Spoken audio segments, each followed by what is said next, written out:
संपूर्ण ध्वनियों का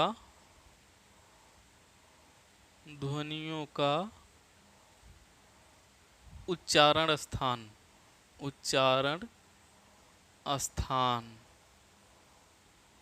तो एक ही बोर्ड पर पूरा हम लोग समझ लेते हैं इसको, संपूर्ण ध्वनियों का उच्चारण स्थान। ठीक है, तो चलिए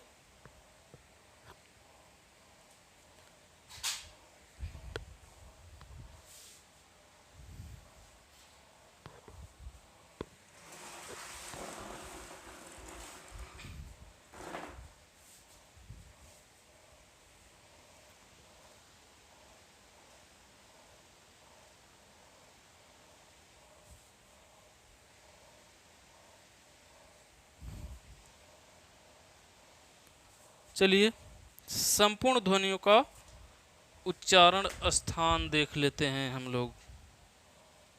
ठीक है ना, तो चलिए देख लेते हैं। हाँ, यहां लिखेंगे स्वर। ठीक है, ये हो गया हमारा स्वर। इसके बाद यहां लिखेंगे व्यंजन। स्वर व्यंजन सबको देख रहे हैं।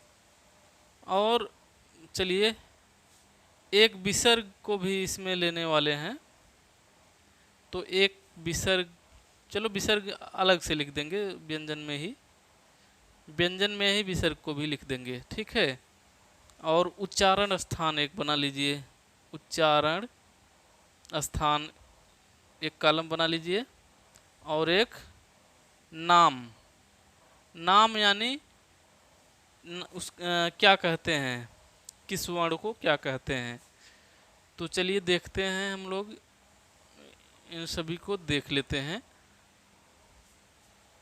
देखिए, स्वर में अ और आ, और व्यंजन में क, ख, ग, घ, अंग, और एक ह, और एक अह जो होता है, ये तो है आपका विसर्ग है। विसर्ग का भी यहाँ एक ही है विसर्ग, तो यहाँ विसर्ग भी लिख दिए हैं। ये सभी स्वर में अ आ, और व्यंजन में क ख ग घ अंग, और ह और अह, ये सभी हैं कंठ। इसका उच्चारण स्थान है कंठ। और इसका नाम क्या है, इन सभी वर्णों को क्या कहते हैं, कंठस्थ,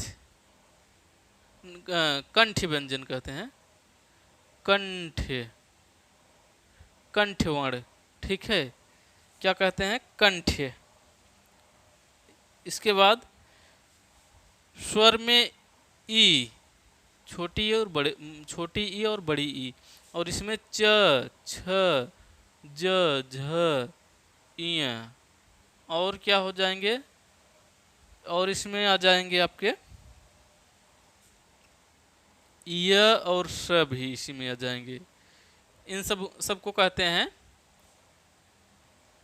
तालु से, मतलब तालु से उच्चारित होते हैं, और कहते हैं तालव्य वर्ण कहते हैं इनको। क्या कहते हैं, तालव्य। ठीक,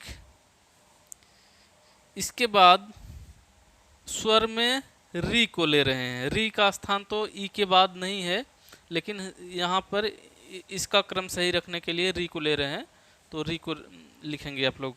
ठीक है, तो ट, ठ, ड, ढ, अड़, और र और श, ये सभी क्या हैं, मूर्धा से उच्चारित होते हैं। मूर्धा यानी मूर्धन्य भी कहे, मूर्धन्य इसका नाम है, मूर्धन्य वर्ण, मूर्धन्य वर्ण कहेंगे इसको। ठीक है ना, इसके आगे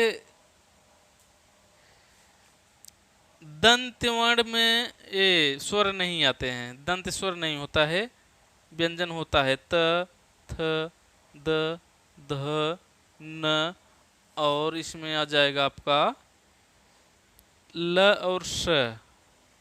ये हैं दांत, दांत से उच्चरित होते हैं, यानी दंत कहेंगे, दंत वर्ण हैं ये सभी, ये स्वर दंत नहीं होता है। ठीक है।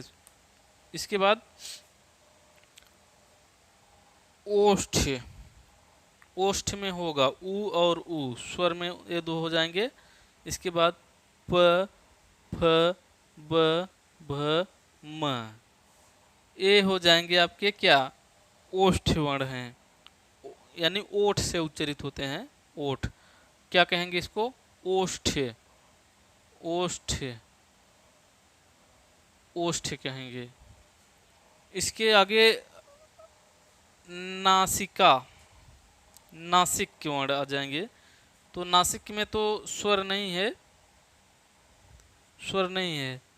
नासिक में एक आ जाएगा अंग, ये तो अनुस्वार कहते हैं इसको, इसको जानते रहिए। व्यंजन में रख दे रहे हैं, व्यंजन है नहीं लेकिन इसी में रख दे रहे हैं, आप लोग समझ लीजिए। चलिए अनुस्वार लिख दे रहे हैं, अनुस्वार। ठीक है। एक अनुस्वार इसमें है अंग। इसके बाद अंग, अंग, इय और अड़, इसके बाद न और म, ये सभी ये सभी क्या कहे जाते हैं, ये हैं नासिका, नासिका से उच्चरित होते हैं। नासिक के वर्ण कहेंगे इसको, क्या कहेंगे, नासिक की ध्वनियां हैं ये सभी। ठीक है। इसके आगे देखते हैं, इसके आगे ए, हाँ उ ए आ गया, ए, तो इसको कहेंगे क्या, ए को कहेंगे, तो ये है कंठ तालव्य हैं। ये दोनों क्या हैं, कंठ तालव्य। कंठ तालव्य व्यंजन नहीं होते हैं। ठीक है, दो स्वर हैं खाली, तो इसको कहेंगे कंठ तालु, कंठ तालु, और इसको कंठ तालव्य कहेंगे, कंठ तालव्य, कंठ तालव्य भी कह सकते हैं, कंठ तालव्य कहेंगे। कंठ तालु से उच्चरित होते हैं, इसलिए कंठ तालव्य कहते हैं इसको। ए, इसके बाद ओ स्वर में ओ और व्यंजन में नहीं आएगा कुछ भी। ओ है कंठ ओष्ठ, कंठ और ओष्ठ, कंठ ओठ, तो कंठोष्ठ कहेंगे इसको, कंठोष्ठ, कंठोष्ठ वर्ण इसको कहेंगे, कंठोष्ठ। ठीक है। और क्या बच रहा है हमारा, व्यंजन में व और एक फ, ए वाला फ है, फारसी से आगत है फ, तो ये दोनों हो जाएंगे आपके, ये हो जाएंगे क्या, दंत ओष्ठ, दांत और ओठ से उच्चरित होते हैं, तो दंतोष्ठ कहेंगे इसको, दंतोष्ठ, दंतोष्ठ हैं ये। तो यही थे संपूर्ण ध्वनियाँ, यही थी। किसका उच्चारण क्या है, किसका क्या है, आप लोग समझ गए होंगे। देख लीजिए एक बार, अ, आ, क, ख, ग, घ, अंग, ह, अह, ये सभी कंठवर्ण कहे जाते हैं इतने। और इस लाइन में ई और बड़ी ई, च, छ, ज, झ, इय, य, स, ये सभी तालव्य वर्ण कहे जाते हैं, क्योंकि तालु से उच्चरित होते हैं, तालु का सहारा से। और री यहाँ पर, और ट, ठ, ड, ढ, अड़, र, स, ये सभी मूर्धा से उच्चरित होते हैं, इसलिए मूर्धन्य कहे जाते हैं।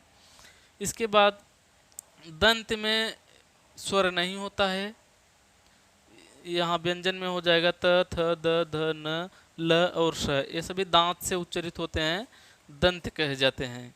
इसके बाद उ और उ, इसके बाद प, फ, ब, भ, म, ये ओठ से उच्चरित होते हैं, बोलते समय ओठ सट जाते हैं, इसलिए ओष्ठ कहे जाएंगे। इसके बाद ये नासिका, नासिक के वर्ण में स्वर नहीं आता है, एक अनुस्वार आता है, तो अनुस्वार एक अंग हो गया। इसके बाद अंग, इय, अड़, न, म, ये सभी नासिका से उच्चरित होने वाले हैं, नासिक के वर्ण कहे जाते हैं। इसके बाद ए कंठ तालु से उच्चारित होते हैं, इसलिए कंठ तालव्य कहे जाएंगे, और व्यंजन नहीं होते हैं कंठ तालव्य। इसके बाद ओ औ, एक कंठ ओष्ठ हैं, कंठोष्ठ इसलिए कहे जाएंगे, कंठ ओष्ठ से उच्चारित होते हैं और व्यंजन इसमें नहीं आते हैं। इसके बाद व और फ, व और फ, ये हो जाएगा आपका दांत और ओठ, दंतोष्ठ हो जाएगा, और स्वर में दंतोष्ठ नहीं है, ठीक है ना। तो ये हो गए हमारे संपूर्ण ध्वनियाँ हो गई, आप लोग समझ गए होंगे, और इसको चार्ट बनाकर बढ़िया से याद कर लेंगे तो इससे बाहर नहीं जाएगा। इससे बाहर क्या जाएगा, सब कुछ यही है, तो इससे बाहर क्या जाएगा, संपूर्ण ध्वनियाँ हैं, ठीक है ना, कोई ध्वनि छुटी नहीं है हमारे हिसाब से। तो ये वीडियो बहुत ही महत्वपूर्ण है आप लोगों के लिए, बढ़िया से इसको याद करना है आपको। तो अगर ये वीडियो आप लोगों को अच्छा लगा हो और सही जानकारी लगी हो, इसमें एक ही वीडियो में सब कुछ अगर मिल गया हो, तो इस वीडियो को लाइक ज़रूर करेंगे और शेयर करेंगे अपने दोस्तों के पास, कमेंट करेंगे और चैनल को सब्सक्राइब कर लेंगे। हम मिलते हैं आप सभी से फिर किसी नेक्स्ट वीडियो में, तब तक के लिए नमस्कार।